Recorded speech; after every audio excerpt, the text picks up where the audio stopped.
Assalamualaikum warahmatullahi wabarakatuh. Ila hadratin Nabil Mustafa Rasulillah sallallahu alaihi wasallam wa alihi wa ashabihi al-kiram.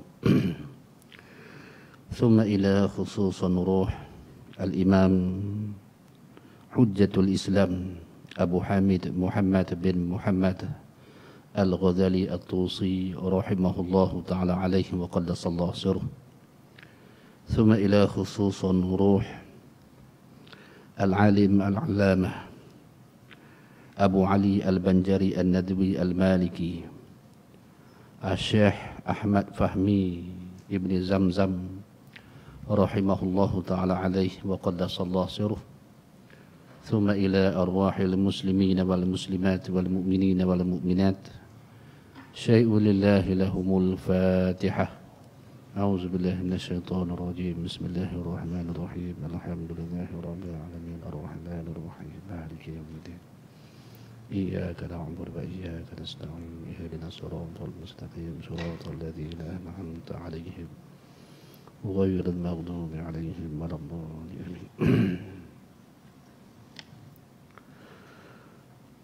أعوذ بالله من الشيطان الرجيم. بسم الله الرحمن الرحيم.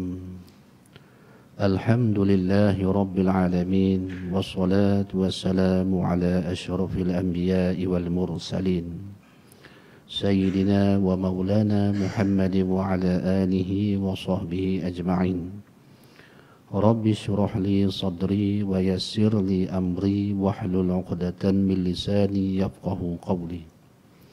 اللهم صل وسلم وبارك على سيدنا محمد الفاتح لما أغلق والخاتم لما سبق ناصر الحق بالحق والهادي إلى صراطك المستقيم وعلى آله وصحبه حق قدره ومقدار العظيم.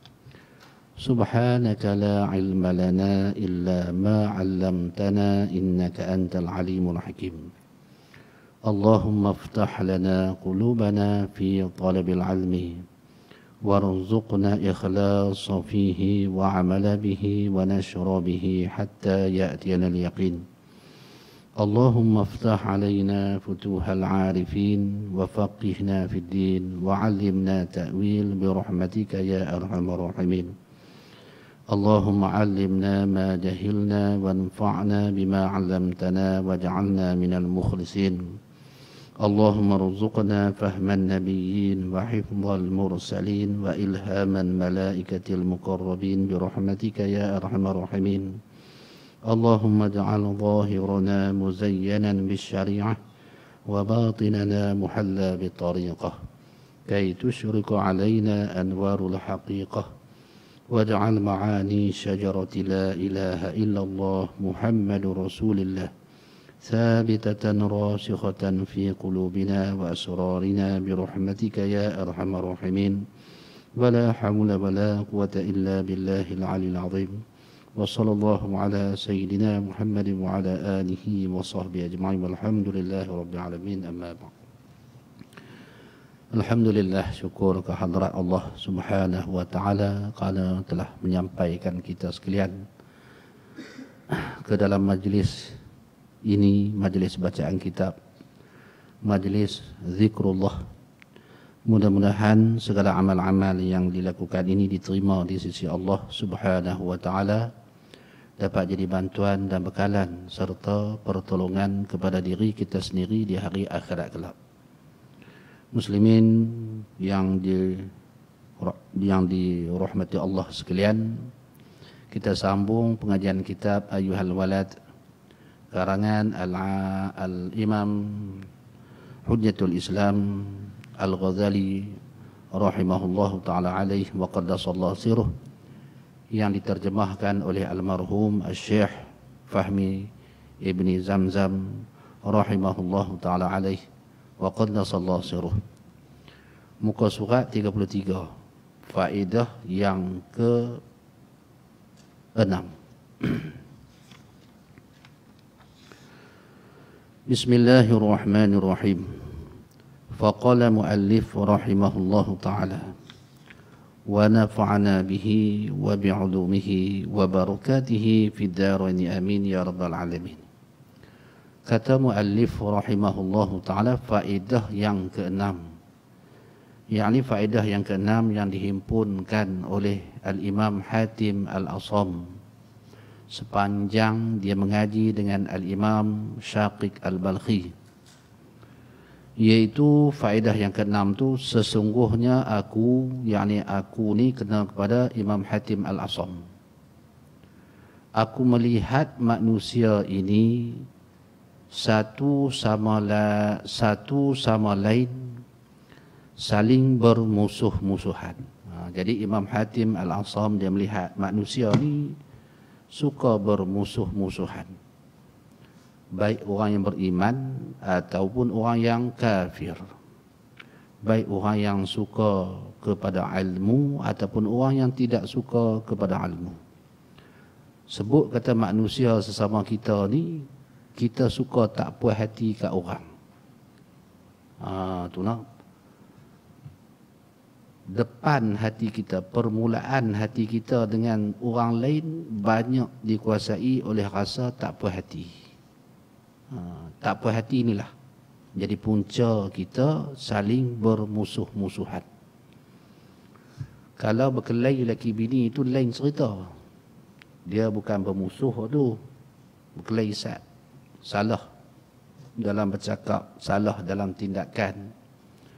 Lepas tu mai ke malam sikit, pandailah si tok laki tu pujuk bini dia baik balik. Cukup bulan mengandung, keluar anak. Berkelahi belah siang, orang panggil. No? Yang dimaksudkan bermusuh-musuhan sini, membenci. Benci. Mai dah dia tu, mai nak semayang. Macam-macam cerita lah. Daripada benci inilah timbul permusuhan. Apabila bermusuh, dia mainlah penyakit yang lain. Penyakit dengki, penyakit takabur, penyakit riak. Kadang-kadang orang yang kita musuhi itu dapat nikmat. Tak pasal-pasal hati kita jadi sakit sebab dia musuh kita. Dia dapat nikmat, hati kita sakit. Maka sakit hati itu dinamakan dengki. Kalau kita turut perasaan ataupun sifat ataupun rasa sakit hati, dengki dalam hati itu, habis pahala kita pi kat dia pula. Jadi berpunca daripada mana? Daripada bermusuh-musuhan. Nak elakkan sifat bermusuh-musuhan ni, kita kena jernihkan hati kita. Macam mana nak jernih? Iaitu pandang dengan hati kita, kata sekalian orang mukmin ataupun sekalian manusia ini adalah hamba Allah Subhanahu wa taala. Kena tilik dengan tilik hakikat. Dia jadi macam ni pasal Tuhan takdir. Kalaulah kita tengok orang lain, kita tengok pandang orang lain, kita berjumpa orang lain, kena tilik dengan mata hati kita dengan tilikan hakikat. Dia ni biadab pasal Tuhan takdir. Yang tu. Kalau tengok orang lain, semua tilik hakikat. Tapi kalau pandang pada diri kita sendiri, kena tilik, kena tengok dengan peraturan syariat yang cukup ketat. Tu betul dia. Orang lain nak buat macam mana, dia tu Tuhan dah takdir. Lagu tu semua lah dalam hati kita. Tapi kalau kita buat salah, aku bodoh. Kita salah dalam penilikan. Kalau dekat diri sendiri, semua Tuhan. Kalau orang, mereka tu jahat.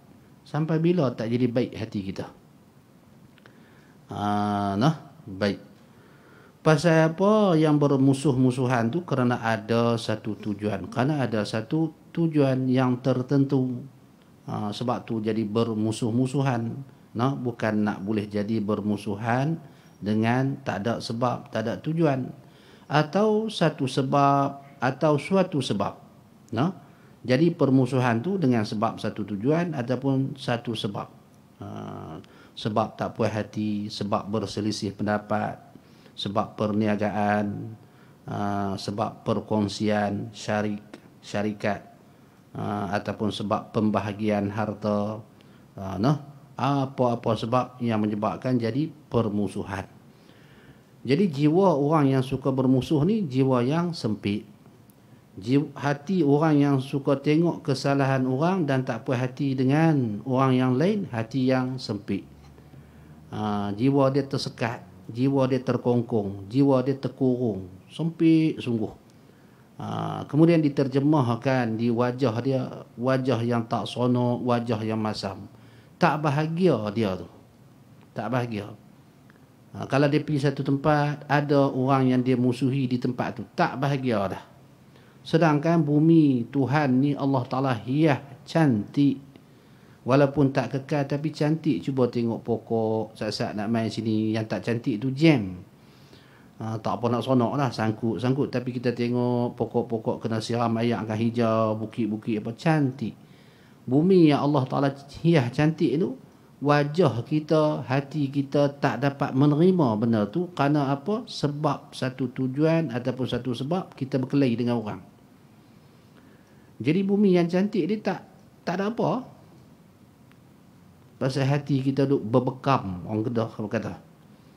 Duk tak puas hati di dalam tu. Dengan seseorang.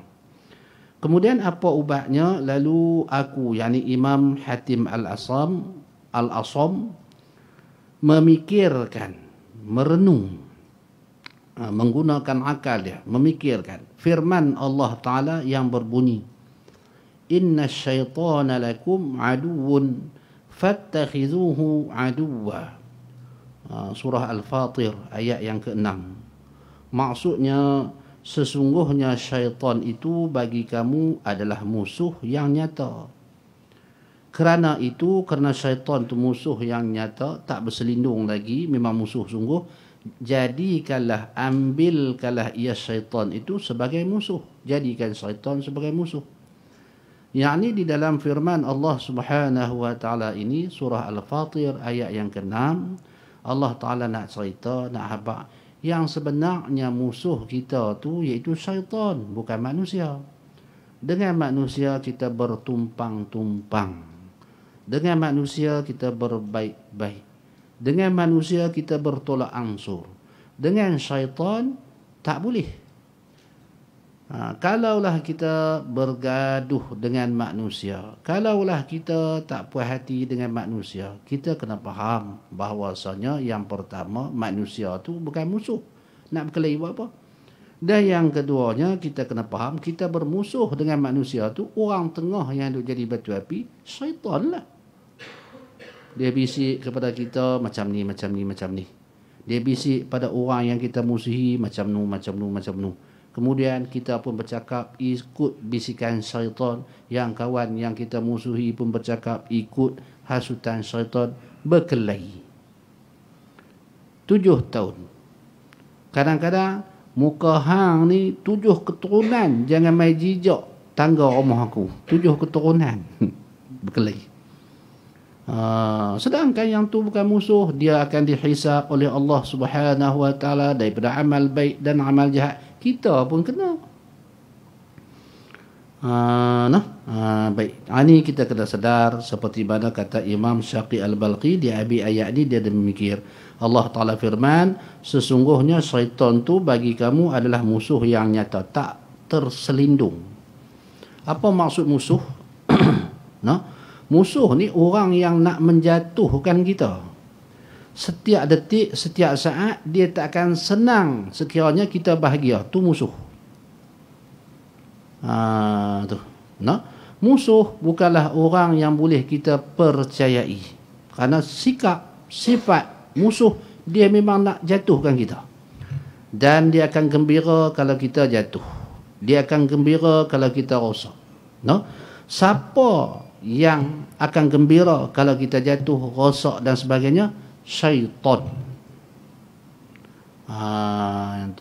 Syaitan yang sebenarnya suka dengan kejatuhan kita. Bahkan seboleh-bolehnya dia nak kafirkan kita dan kekal kita selama-lamanya di dalam api neraka. Tu syaitan. Tu maksud musuh. Kemudian apabila Allah Ta'ala terangkan, Allah Ta'ala firmankan, Allah Ta'ala ceritakan, Allah Ta'ala khabarkan, Allah Ta'ala jelaskan bahawasanya syaitan tu musuh yang nyata, tak terlindung sikit pun, memang musuh sungguh, maka Allah Ta'ala pun arahkan kita, jadikanlah ia syaitan sebagai musuh. Dah kita tahu dah, Allah Ta'ala sendiri Tuhan yang bersifat dengan segala sifat kesempurnaan, mustahil Allah Ta'ala berdusta.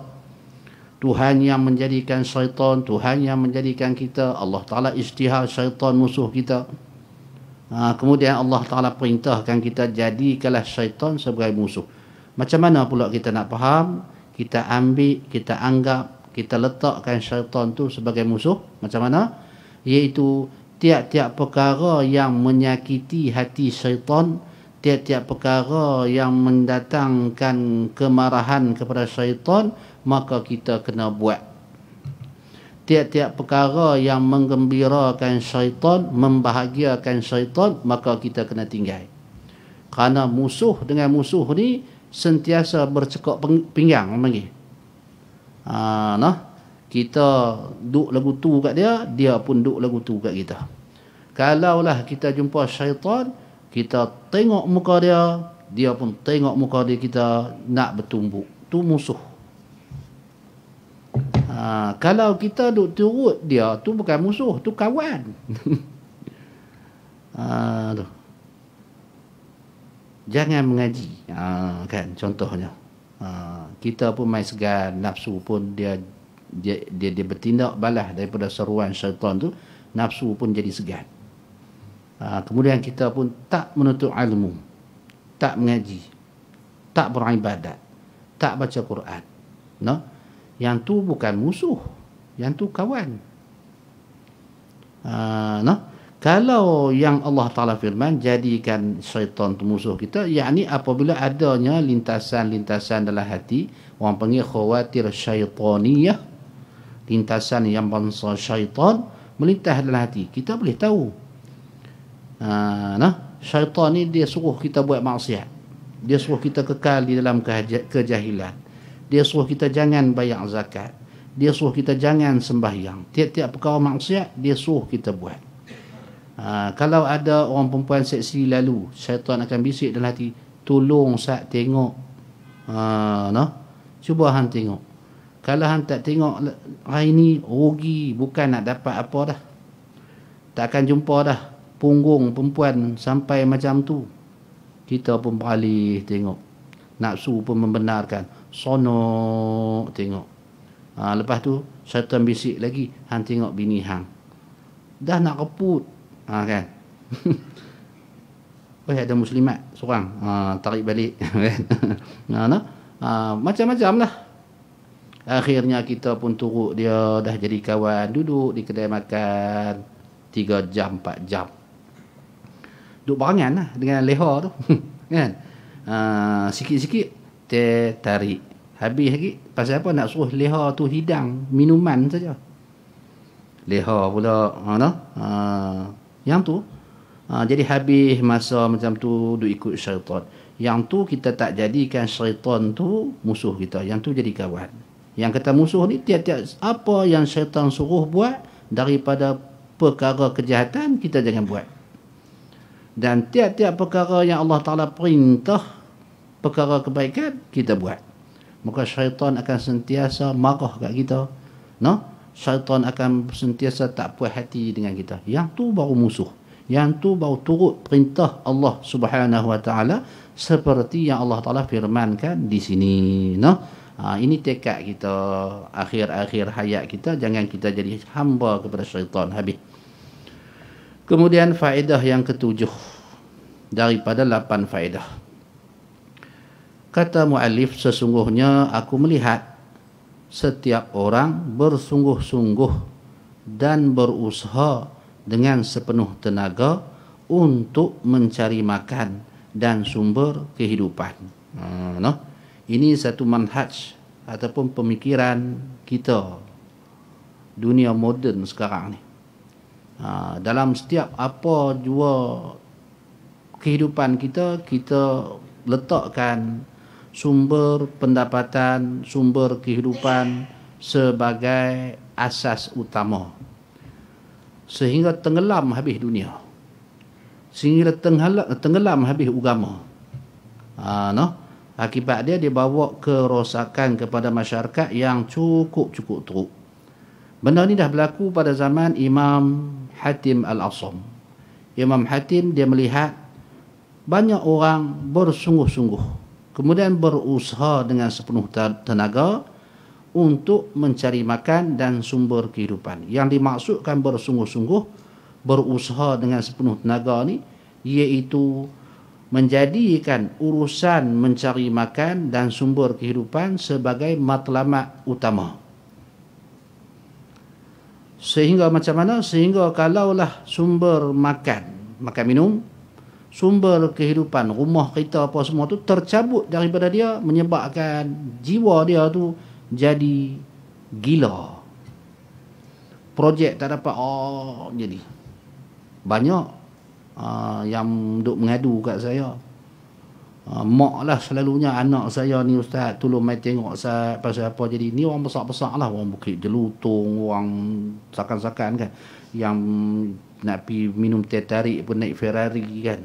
Covid, bam, jatuh habis. Ada yang nak bunuh diri. Ni maksud dia di sini, jangan salah. Nah adik-adik nah, sehari kata ayah kita tak pi sembahyang berjemaah, duk kerja pasal nak bela kita tu, kita ayah ni ahli dunia. Jangan. Bukan yang tu. Kena faham maksud sebenar Imam Hatim ni kepada siapa. Kan, macam adik-adik duk mengaji sini, boleh mengaji ni pasal ayah lah. Duk pergi cari makan. Ayah tak dapat nak sembahyang berjemaah. Tak dapat, kadang-kadang sampai nak mengaji pun tak dan pasal nak bela anak. Apabila kita Allah Ta'ala bagi ilmu, jangan pergi duk kata ke ayah. Ayah jangan duk pulun dunia sangat. Kecil hati ayah tu. Tu satu sikap yang tak betul. Bukan maksud Imam Hatim Al-Asam ni kepada orang yang macam tu. Tak. Ni orang yang mana pemikiran dia, hati dia dipusatkan untuk cari makan, sumber kehidupan. Yang tu. Program masjid dia tak ambil tahu. Jangan-jangan ada tahfiz dalam ni pun dia tak pernah tengok.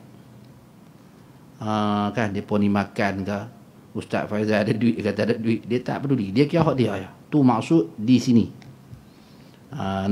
Adapun kita yang mencari makan, kita yang berusaha untuk mencari sumber kehidupan kerana menurut perintah Allah Subhanahu Wa Taala, kerana nak bagi ada. Kerana Allah Ta'ala sendiri firman, jangan kamu lupa kehidupan kamu di dunia. Kena ada di dunia ni, kena ada rumah, kena ada kenderaan, kena ada makan minum yang halal. Seperti mana yang Rasulullah sallallahu alaihi wasallam suruh. Takkan kita nak berhutang dekat orang, takkan kita nak pergi minta sedekah kat orang. Yang tu dia kena ada. Bukan maksud di sini kepada orang yang macam tu. Kemudian dan terkadang ia terpaksa mengambil yang syubhah dan yang haram. Dan terkadang, kadang-kadang orang yang mencari makan, mencari sumber kehidupan, dia ambil benda haram. Dia ambil benda syubhah. Benda yang diragui halal dan haram. Benda yang haram, benda yang jelas lah haram. Dia ambil yang itu kerana apa? Kerana matlamat kehidupan dia, cari makan, nak cari kehidupan. Haram, dia tak kira dah. Syubhah, dia tak kira dah. Kemudian ia terpaksa menjual harga dirinya dan air mukanya, seperti masuk pertandingan pertandingan nyanyian contohnya, seperti masuk pertandingan ratu cantik, seperti jadi model jadi model apa orang panggil itulah ambil terlupa dah. Itulah yang orang perempuan cukup bulan dia keluar tu jadi model hak tu kan. Pampers tuala kecil tu. Melompat sana melompat sini, hilang maruah diri, hilang ayak muka. Dan masyarakat yang mana otak dia telah berkisar kepada cari kehidupan, cari kekayaan, dia dah terima benda tu. Tak apa, depa cari makan, tu bakat depa. Sedangkan hak tu Allah Ta'ala larang menjual harga diri, menjual ayak muka, jatuh maruah kita. Baik.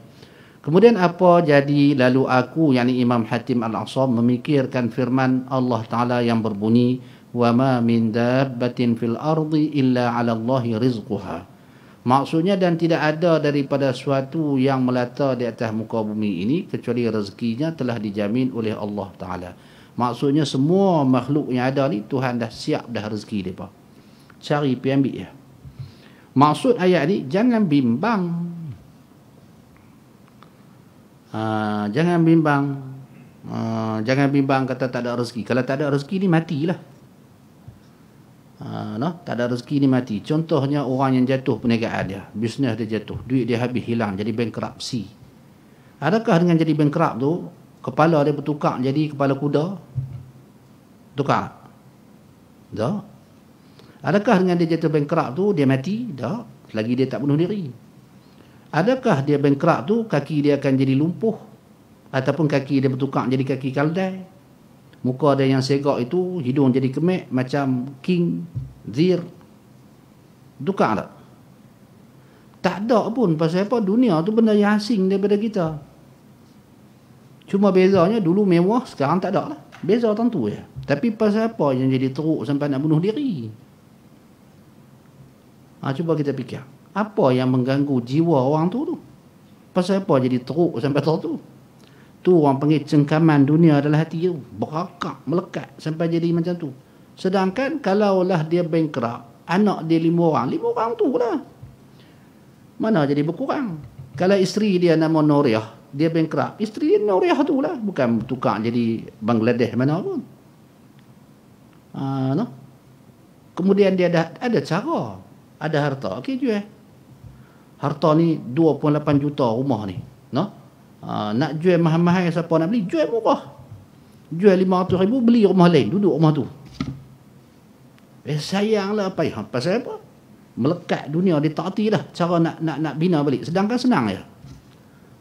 Pasal apa? Pasal kejatuhan ni dia bukan selama-lamanya, dia akan naik balik. Pasal Allah Ta'ala dah jamin. Jatuh, okey, tak apa jatuh. Orang yang kaya-kaya ada kereta ferry, jual bang. Tak laku 900,000, jual 400,000 cukup lah. 400,000 boleh beli sebiji rumah. Duduk rumah flat kan, nak buat macam mana? Mudah aja. Tapi tak nampak. Pasal apa? Diri dah dicengkam oleh dunia lah. Jadi sayang dengan harta tu, sayang dengan harta ni, sayang dengan harta tu. Tak menerima hakikat sebenar diri itu dah jatuh. Sayang dengan kemewahan, sayang dengan yanu, sayang dengan ni. Sebab tu dia jadi macam tu. Kalau dia faham ayat ni, tiap-tiap yang melata atas muka bumi, semua Tuhan jamin rezeki, nak takut apa? Kalau dulu kita ada office 2 juta, 3 juta, perniagaan kita besar, meniaga dulu. Meniaga macam-macam. Lah dah jatuh, meniaga goreng pisang pula, meniaga juga. Malu Ustaz, malu tu lah orang panggil cengkaman dunia tu. Silap dari segi pemikiran. Kan? Baik. Maka aku pun mengetahui bahawasanya rezekiku di tangan Allah. Di tangan dengan makna di dalam kekuasaan Allah. Bukan takat rezeki Imam Hatim Al-A'sam, bahkan semua kita yang kaya, yang miskin, ke apa jenis rezeki kita, semua di dalam kekuasaan Allah. Baik. Dan telah dijamin oleh Allah Ta'ala, Tuhan jamin nak bagi rezeki itu. Lalu aku hanya sibuk mengerjakan ibadat kepadanya, kepada Allah. Menumpukan urusan ibadat. Imam Hatim Al-A'sam dia ulama, tak apa dah. Kita bukan ulama, kita pegawai bank. Nak tumpu dengan ibadat macam mana? Ni konsep salah juga. Saya nak wirid macam mana Ustaz? Customer lah banyak. Buat apa? Tanya dia balik. Saya kerja bank, bahagian kaunter. Kadang-kadang sampai bos paksa buat OT. Saya kerja apa? Kerja doktor. Sehari 6 operation saya kena buat. Dia nak cerita bak tolong orang ni semua ibadat. Tolong chop stand pun. Kalau kita niatkan pekerjaan kita kerana Allah Subhanahu Wa Taala, maka kita boleh niatkan benda tu wirid. Macam seorang doktor, sehari 6 operation dia kena buat. Hospital Columbia. Contohnya ada kenal. 6 dia pakar. Sehari 6 kena buat. No? Jadi niatkan beri. Ni tolong orang. Hak soal dia bagi upah tu masalah lain. Ni kita nak tolong. Nak tolong orang bagi sihat, nak tolong orang bagi sembuh penyakit. Tu wirid kita hari-hari. Dan diberi pahala tu bukan tunggu subhanallah, alhamdulillah. Tu jangan duk tinggal kerja tu. Sehari 6 niat tolong orang. No? Kalau kita kerja di Jabatan Kerajaan, bahagian apa? Macam pagi tadi mesyuarat Majlis Agama Islam Kedah. No? Tadi macam-macam lah masalah.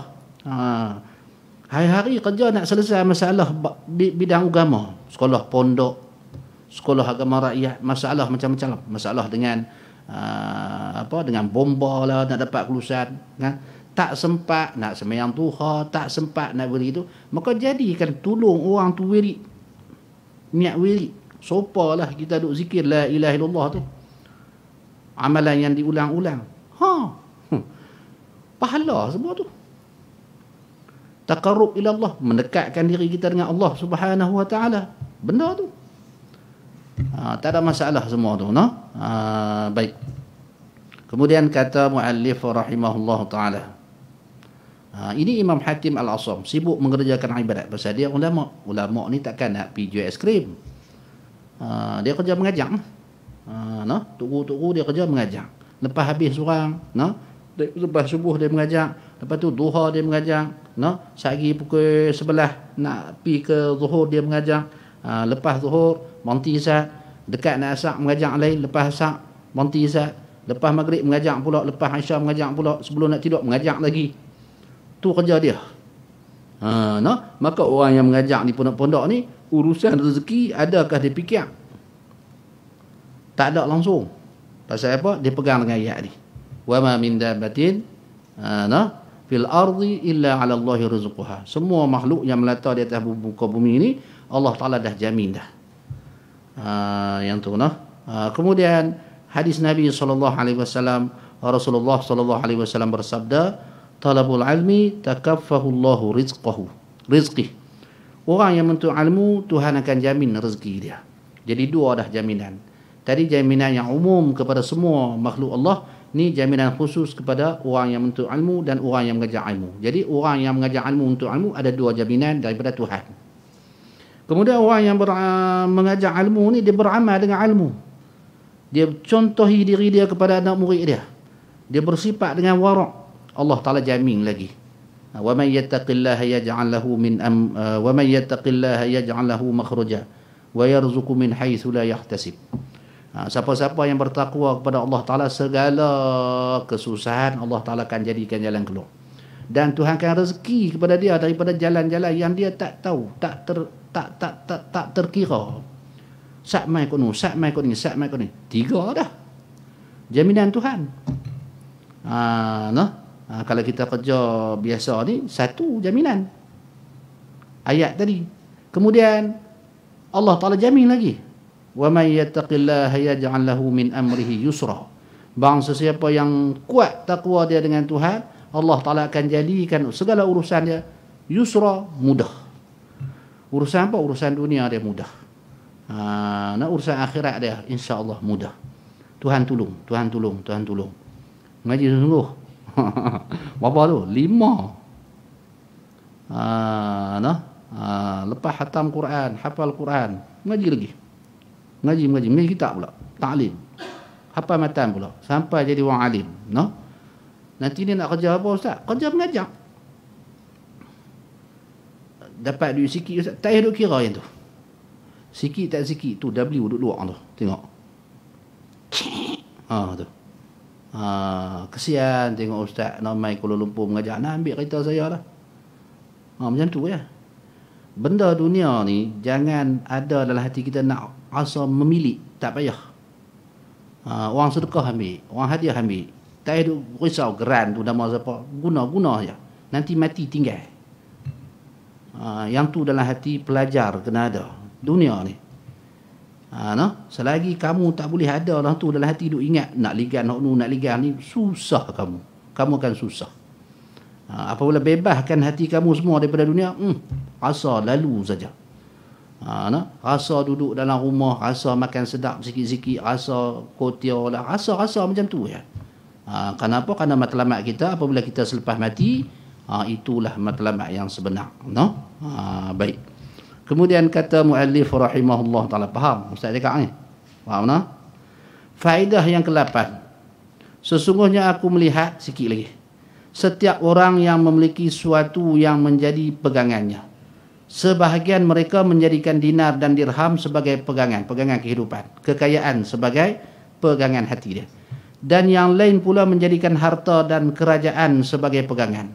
Dan ada pula menjadikan kemahiran atau pekerjaan sebagai pegangan.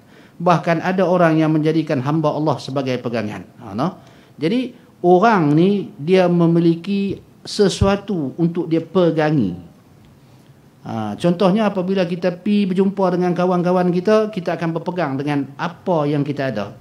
Aku dulu mantan pengarah. Kita akan pergi sebagai mantan pengarah. Kita pegang tu.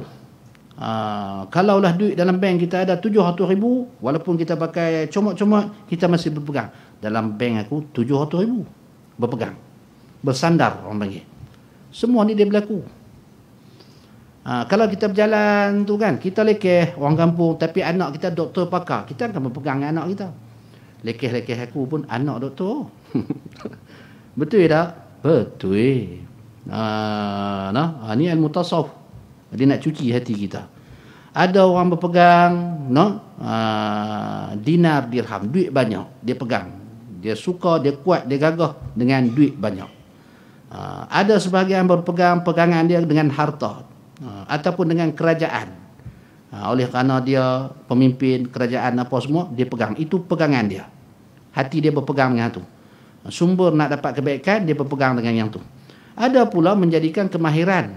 Dia berpegang dengan kemahiran dia. Aku tukang gunting rambut profesional. Mesti banyak orang suka kepada aku. Contohnya. Itulah pegangan-pegangan makhluk yang ada sekarang ni. Kemudian kata Imam Hatim Al-Asam, lalu aku memikirkan firman Allah Ta'ala yang berbunyi, wa man yatawakkal 'ala Allah fa huwa hasbuh. Innallaha balighu amrih qad ja'alallahu likulli syai'in qadra. Surah At-Talaq ayat 3. Maksudnya, dan sesiapa yang bertawakal, bergantung hati 100% kepada Allah. Konsep tawakal ni hati saja yang kita bergantung. Pegang hati kita, iaitu yang memberi berkah, yang memberi rezeki, yang memberi kebahagiaan adalah Allah. Memang ia pun hati kita. Adapun diri kita, zahir kita, kena mengikuti jalan sebab. Kalau kita lapar ayak, dahaga ayak, kena ikhtiarlah ambil, kena buka. Jangan duk nganga mulut, nak tunggu ayak tu masuk sendiri dalam mulut. Yang tu bukan konsep tawakal. Tak kena. Baik. Maka Allah pasti akan mencukupkannya. Siapa-siapa yang bergantung dengan Tuhan 100%, nescaya Allah Ta'ala akan mencukupkan keperluan dia. Maksud mencukupkan keperluan dia, iaitu sekurang-kurangnya cukup. Dia tak akan terkurang. Orang yang macam ni, dia paling lekeh dia dapat cukup. Kita sekarang tak cukup. Orang yang bergantung dengan Tuhan ni, paling lekeh dia dapat, dia akan cukup semuanya. Tu paling lekeh Tuhan bagi. Kalau paling tinggi, lebih lah. Tapi selalunya orang yang tawakal ni, adatnya memang dapat lebih. Melimpah ruh. Yang dia nak tu 5, yang dia dapat tu 50,000. Lebih pasal Tuhan yang bagi. Pemberian tu daripada Allah. Yang tu kelebihan bertawakal. Jadi kalau kita nak Allah Ta'ala cukupkan di dalam kehidupan kita, maka hati kita kena bergantung 100% dengan Allah. Sesungguhnya Allah Ta'ala itu mempersampaikan segala urusannya, dan sesungguhnya Allah Ta'ala telah menjadikan bagi setiap sesuatu itu qadar yang telah ditentukan. Yakni segala bentuk kesampaian daripada harta, daripada apa-apa kebaikan, semuanya daripada Allah. Allah Ta'ala lah yang memberi. Sebab tu dikatakan apa yang kita dapat, yang tu Tuhan bagi. Apa yang orang lain dapat, yang tu Tuhan tak bagi kat kita. Ghalibnya kita, hak yang tak dapat tu duk suka sangat. Kalau boleh aku dapat kereta macam tu.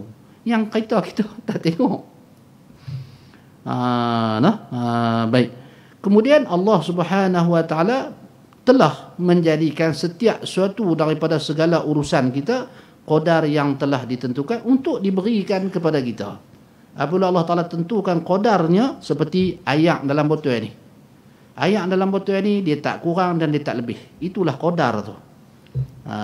Kita akan dapat takat ni sebulan. Takat tu saja yang kita akan dapat. Jadi apabila kita mengetahui perkara tersebut, semua ditentukan oleh Allah, maka hati kita tu bergantung 100% dengan Allah. Apabila kita berusaha, tiba-tiba yang kita hajat tu 70, kita dapat 65. 5 lagi tak cukup. Jangan duk risaulah pasal hak tu yang Tuhan tentu nak bagi. Kemudian adakah dengan tak cukup tu kita akan bertukar daripada wajah kita manusia jadi wajah binatang, ataupun kehidupan kita akan hancur lebur, isteri kita akan meninggal dunia, anak kita kepala dia pecah. Tak. Cuma tak cukup 5 je. Pasal apa tak cukup? Pasal Tuhan nak bagi banyak tu. Apabila kita faham lagu tu, tak ada masalah dalam hati kita. Sentiasa hati kita dipenuhi dengan ingatan kepada Allah Subhanahu Wa Taala. Tidak akan masuk. Orang panggil apa? Fitnah dunia. Tidak akan masuk dalam hati kita apa orang panggil kesedihan dunia tu. Tak masuk. Baik. Kemudian kata muallif rahimahullah taala, maka aku pun terus bertawakal kepada Allah, bergantung hati kepada Allah. Maka Allah mencukupkan akan aku, dan Allah itu ialah sebaik-baik tempat berserah diri kerana Allah Taala itu Tuhan. Apabila kita sempurna tawakal, Allah Taala cukupkan kepada kita segala keperluan kita. Manusia ni dia tak boleh guna yang lebih daripada keperluan kita. Sebab tu ada bank. Bank tu duit lebih kita. Kalau kita tak cukup, dalam bank tak ada duit, tinggal RM10. Jadi duit dalam bank tu yang lebih kita tak boleh guna. Pasal apa? Kalau kita guna, buncit perut kita. Kalau kita guna, rosak kita. Kalau kita guna, gout naik. Kalau kita guna, kencing manis naik. Kalau kita guna, darah tinggi naik. Lebih tubuh dalam bank. Elok nak pergi ambil, tersepak kaki sendiri depan mesin ATM tu, jatuh tersembam, meninggal dunia. Dapat kat siapa? Duit yang kita cari susah-susah tu dapat kat anak. Kan? Tak apalah kalau anak ingat kat kita, saya dapat kat bini. Tu tu. Bini dia ingat kat kita, iddah dia ya. Lepas tu saya tak percaya jiran sebelah rumah tu, Pak Husin tu, dia duk kenyeh bagi bunga urus, habis jahanam. Duit EPF kita boleh Pak Husin dengan bini kita pi Cameron Highland, lepas tu pi Pulau Pangkur, Langkawi.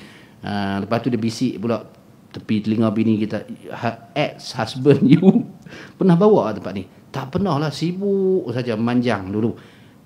Dia perli kita pula, bini kita tu, padahal dia duk habis duit kita cari, jaga-jagalah.